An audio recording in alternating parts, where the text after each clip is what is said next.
Just 1 second. Daniel,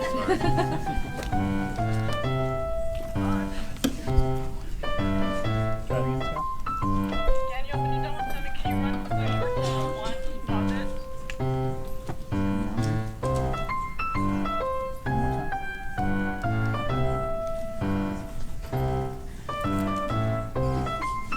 Hey, everybody. Just hold that thought.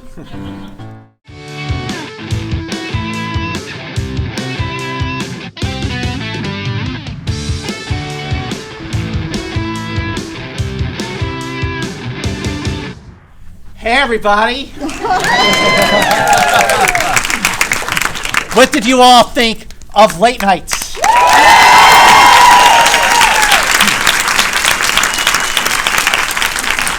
Well, please welcome to the stage an actor. You have seen him give breakthrough performances in recent films like Black Klansman and I, Tanya. Please welcome Paul Walter Hauser.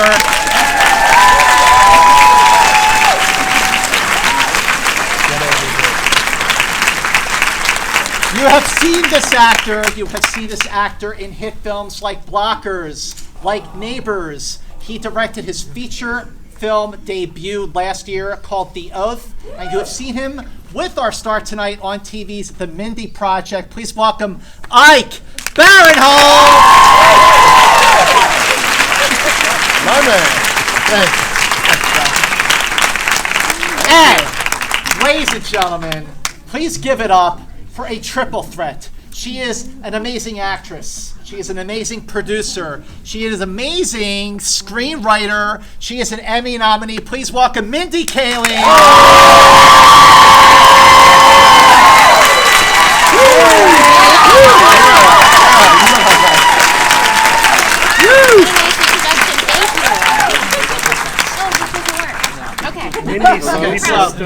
We're just going to project. We're just going to project. We can project. Can everyone hear me in the back row?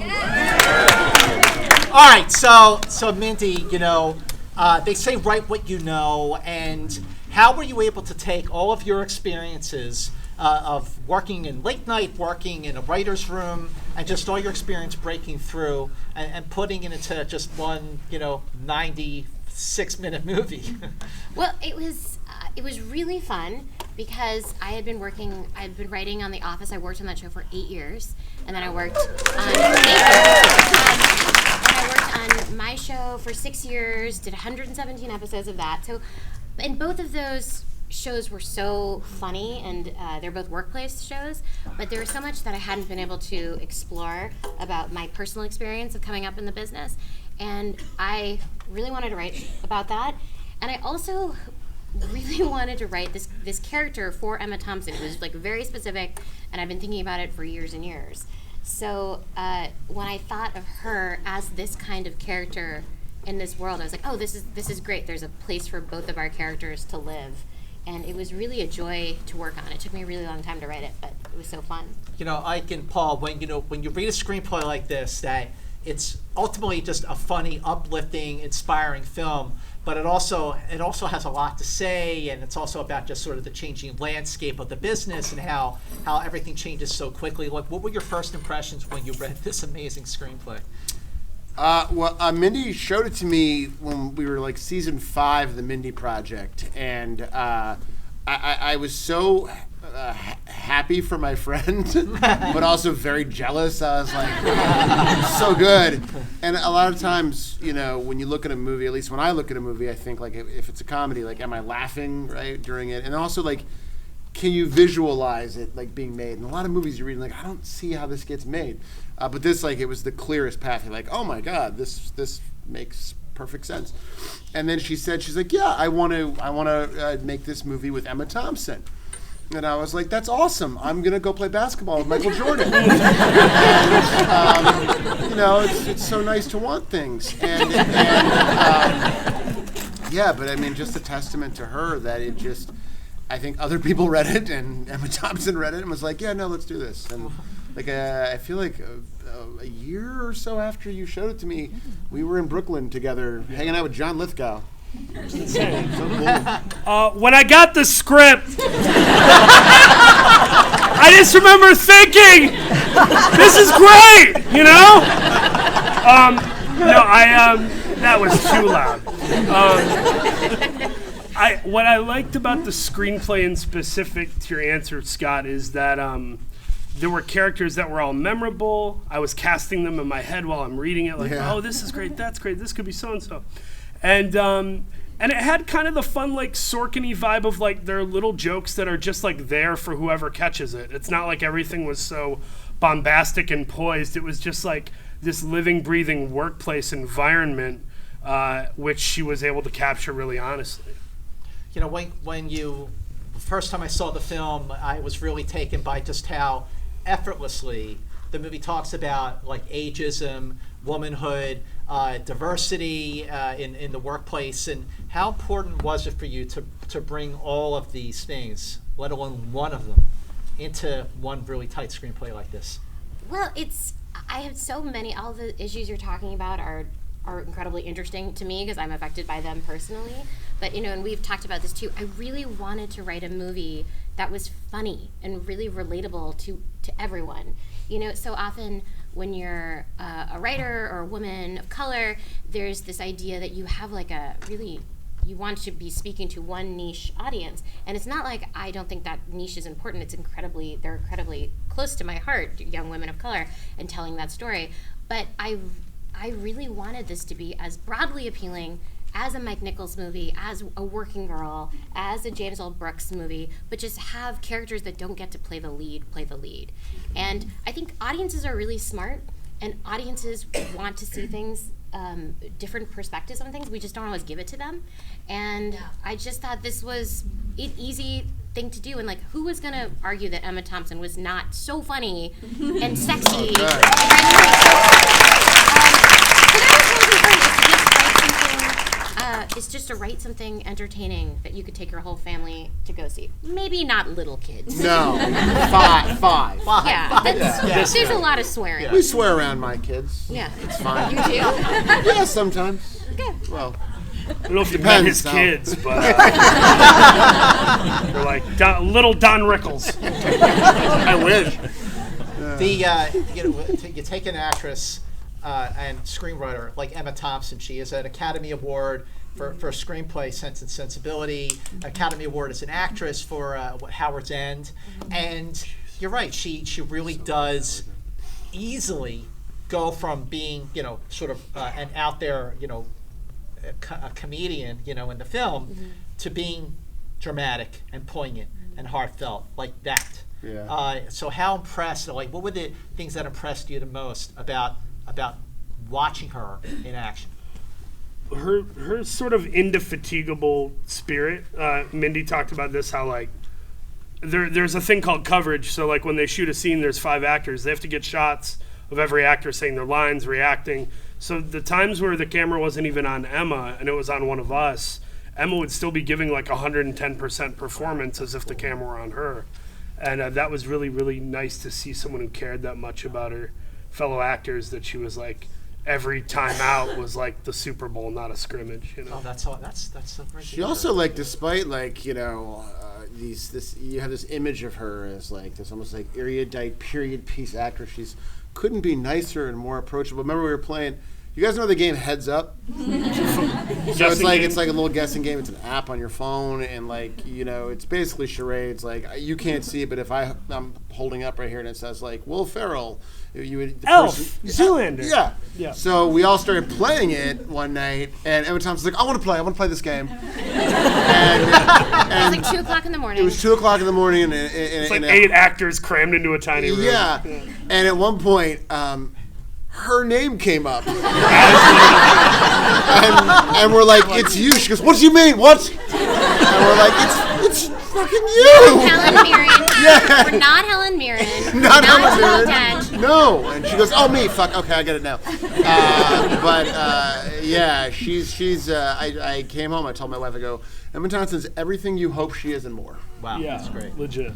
So you know, this movie was one of a bunch that I did see at Sundance, and I was immediately struck by just how polished it was, like how it felt like a big budget studio film, but also just how effortlessly it was. It just was so uplifting. The movie is over and you felt good.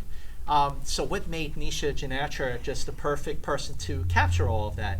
Well, I want to say, first of all, thank you for saying that. And also, it's hard to find independent film that is uplifting sometimes. Because it is the place where, because of the smaller budgets, people can take risks and often tell personal stories that are sad and demoralizing and shine a light on injustice, which is one of the great things about independent film. But the thing about this movie was that we wanted it to be like a wish fulfillment movie that made people excited about moving to New York City, and we wanted it to have serious sections, but you leave. Thank you for that. I was just saying that we wanted to do something a little different, which was we wanted a movie like Working Girl, like Broadcast News, like All the President's Men, that made you want to work at that place and move to Washington, D.C., move to New York City, and we wanted it to look beautiful, but we didn't have a ton of money. I mean, we shot this movie in 25 days. Wow. So it's probably like a third of what you would get for one of those bigger budget movies. But to talk about Nisha, who was obviously so integral to being able to do all that, Nisha was someone who comes from an independent film. She's not scared of a 14 to 16 hour day. And we knew her from working with her on the Mindy Project. And she is a real actor's director. She very thoughtful and wants, your performance is sort of paramount for her. There is a tremendous amount of comedic talent who have gotten their chops on stand-up. So taking your screenplay, how much was everyone encouraged to improvise and just sort of like go off the cuff and go beyond what was written? Ike? I improvised everything, and he didn't write anything. And on the fly, spur of the moment, on a program like that is weird, I know. No, I didn't improvise a whole lot, only because I kind of came in for a day and then go away and then come back a couple weeks later.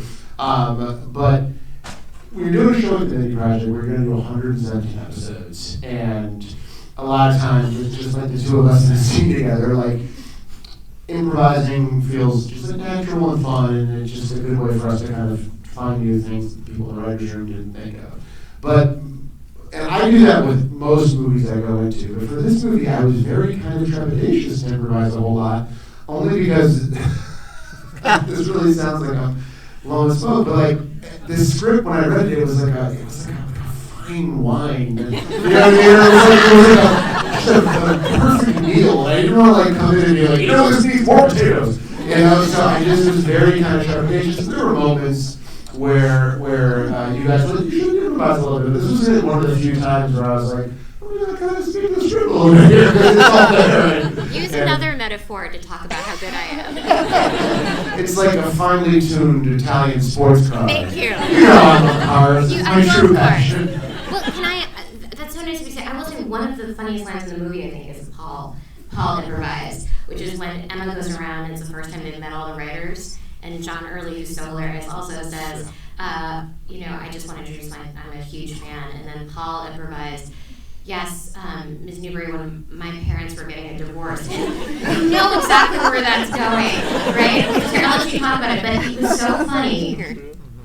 No, for the record, similar to Ike, like I actually improvise more when I do drama than when I do comedy, because comedy, it is all, the funny's already there. But there were little moments for sure, like where I knew Emma was supposed to cut me off, and we did 4 takes. So once I got the 2 scripted, I was like, I'm just going to look like I'm about to pile on and talk about my parents' divorce. So there were little things like that, but no, for sure, it's comforting when it is funny enough. What sucks is when you get on a movie that isn't that funny, and everybody's like, isn't it a riot? And then you're looking at your friends like, we're going to add some stuff. This is just one of those movies you didn't have to be added. It was just like, it was totally there. When I met Emma Thompson, I apologize, I told you this already. I said to her, I go, Emma, I love you. I remember when I was 11, I saw Henry V in the Fine Arts Theater in Chicago. She goes, how old were you? And I said 11. She goes, fuck off. One of the nice things about Emma is she's so most of the roles she's in, she's wearing a corset, right? So she's in these period movies, and then I found this very delightful. She would only wear different versions of Carhartt overalls. Oh, that was awesome. That was all she would wear, and sneakers, never heels. And she's just one of the most, and she rented an apartment in the East Village, and just instantly became the coolest person. Yeah, so cool. She's so unpretentious. Yeah. She's literally a dame, but she was just such a cool, like she's acting like an NYU grad student. Just like walking around. It was so fun to work with someone who was so different than how you would think they would be. Yeah. Oh, totally.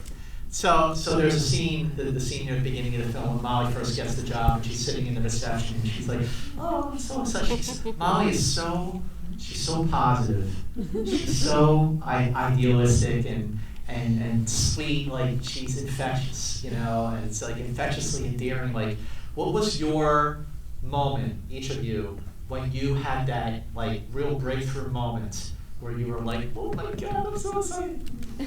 So what was the moment for me you. in my life? Uh-huh. Well, I was going to say that it's nice that you bring up the Molly character because it was such an acting challenge to play this character because I normally play like sociopaths. Traditional women who take crazy steps, so to play someone grounded and normal, you might know that you're rooting for. You feel conflicted about rooting for. She was just that was really challenging. So my moment of where in my life personally where I felt that way was when I was hired to write on The Office, and it was only for 6 episodes for that first season. But I was inexperienced enough to know that I didn't know that was not necessarily a good thing to get hired to be on a show that has only a 6 episode order. And I was sitting in my car, which was rent-a-wreck, and I was staying in a sublet in Miracle Mile, and I remember I got a call from my agent saying that I was hired, and I pulled over in front of Canners, which is the loading area. I pulled over in the loading area there and just cried, and then I called my mom. So for me, and to that experience, and I didn't even know that The Office was going to become what it was, but I just thought Greg was so special, the original Office was so special, and that Steve Carell was amazing. So that was my moment. What was yours, Ike? Geez. I mean, I really think back to when we first started doing Mindy. I got hired as a writer on that show, and for years I would try to be on a TV show, and like casting directors would say, no, your teeth are too strange or whatever.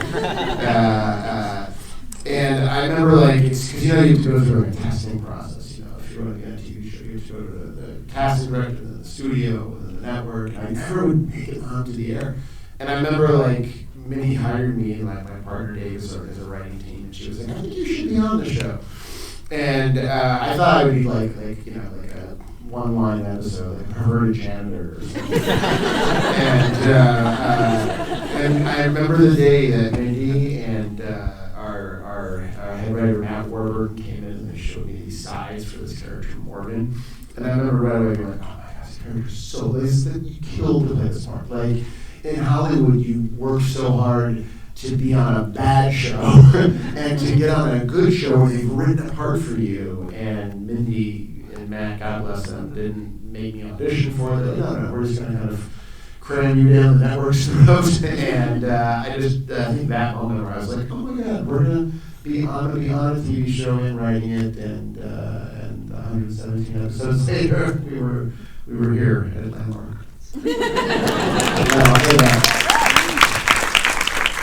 I think we all have moments of thinking back to, you're giving me this look, what the hell is me? We all have these moments where even when we got a couple lines on a co-star role in a sitcom, it did feel really great though, right? Yeah. It was still monumental even with that. So for me, that moment happened way earlier, probably when someone said, hey, how you doing? Let alone got a job. But I would say the job that freaked me out was auditioning for Spike Lee for BlacKkKlansman, because for me it was just holy crap, I get to meet Spike Lee. It doesn't matter if I get the part, this is amazing, holy crap. And then I went in and improvised a lot, knowing Spike was the writer, and kind of took a chance. Wow. And I was playing a Klansman, so the improv wasn't real friendly. And I just kind of was trying to live in that space and give him what I thought maybe he wanted, but also what I, as an artistic person, wanted. And he wrote my cell number down in the audition. That was a moment. He was like, "Man, give me your number." Wrote it down. He's like, "Come here," and gave me like a bro hug as I left the audition. That was a moment of like, I feel like somebody got me. Like somebody got whatever it is I do and said, "Yeah, I want your thing that you do to be in my thing that I'm doing." Yeah. And it does feel, and you can all attest, like it feels good to feel God. Yeah. In any capacity. It feels good when somebody looks at you and goes, "Yeah, man." Yeah. Amen.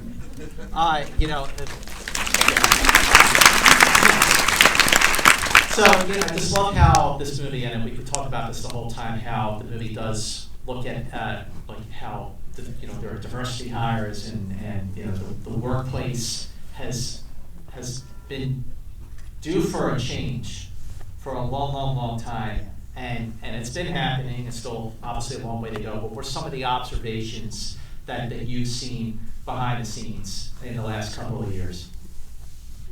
Well, I think that there has been enormous change since even 2 years ago, and certainly from when I first started out in 2004.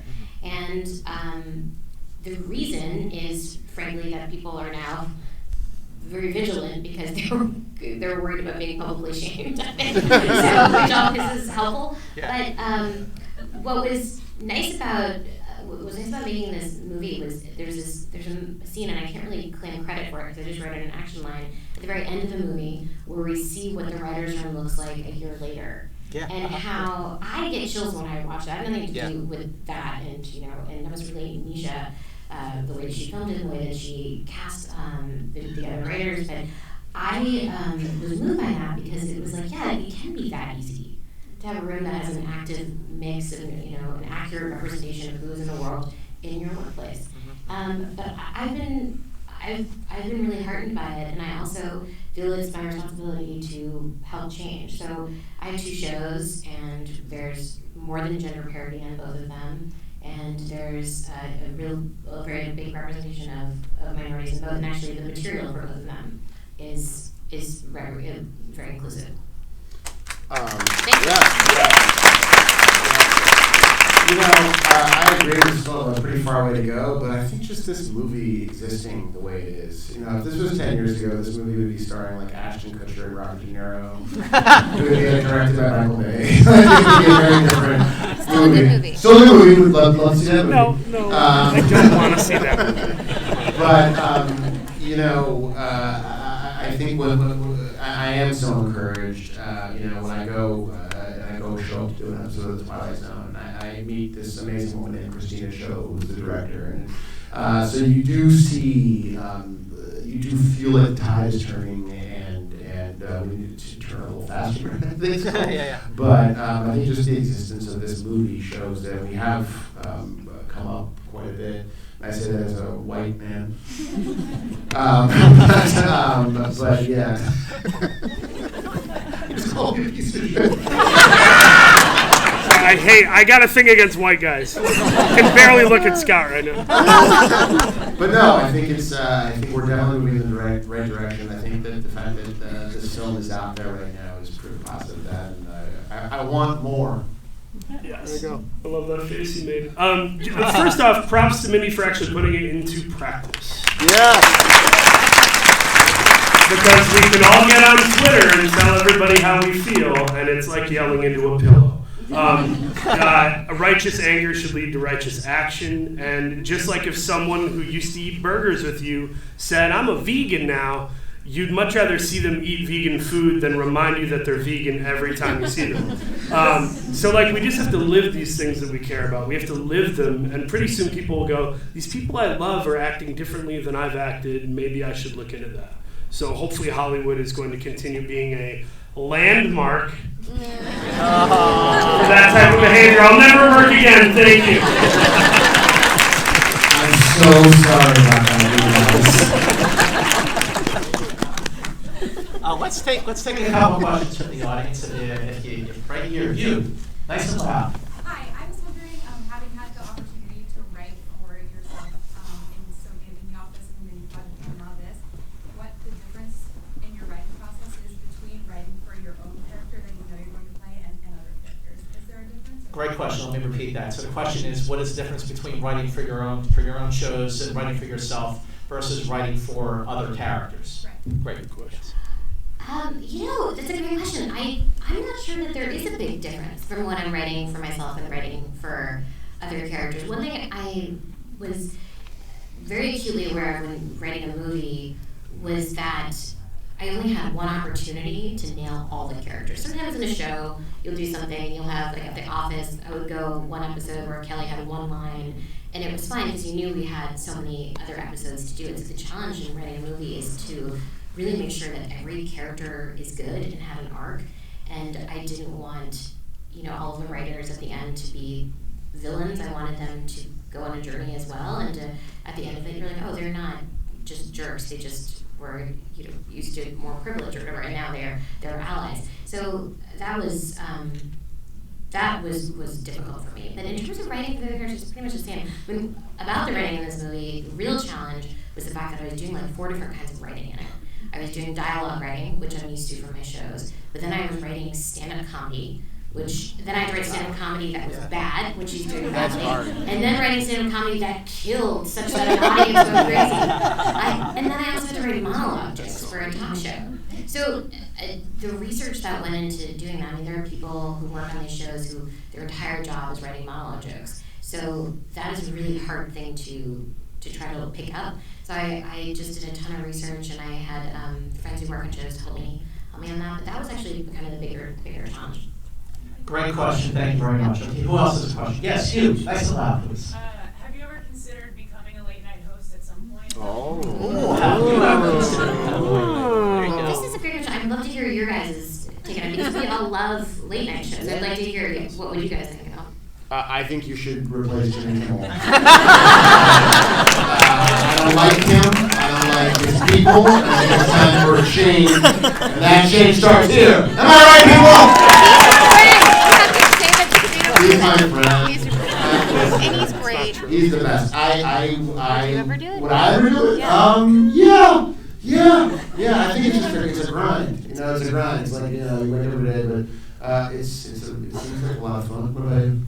I think I would do it, but I would probably get fired for laughing at my own jokes. This guy is really annoying. We've made a huge mistake. Probably can make those landmark puns. Let me tell you. So in watching so much late night talk shows, I have found it to be so challenging. I really have such respect for the people who do it. They're mostly men who do it, but Samantha Bee and now Lily Singh is coming out, which will be really exciting. But Seth Meyers in the movie. Seth Meyers, who's in the movie, who did the tremendous favor of taking out time to come and be in the movie. I'm so funny at that. But I think it takes a lot of work and being able to be good at a lot of different things, and it's incredibly tedious. And it's not like you do a show and you do it for 8 years at the most, or 10 or something if it's like Cheers.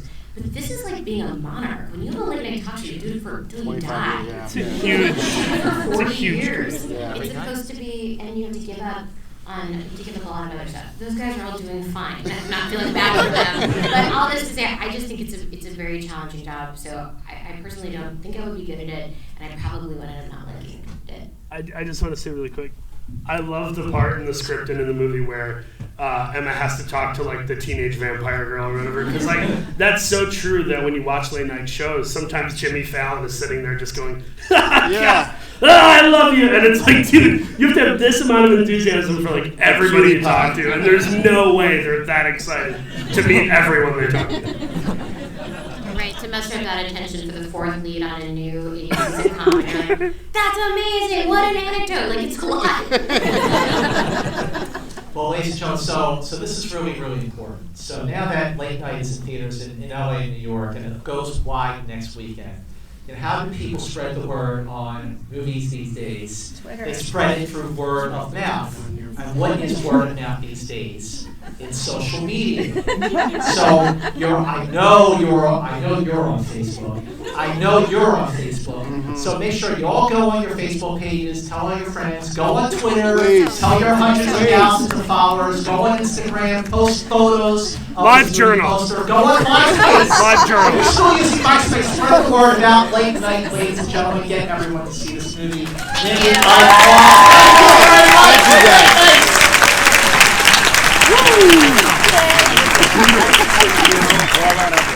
This way. Thank you.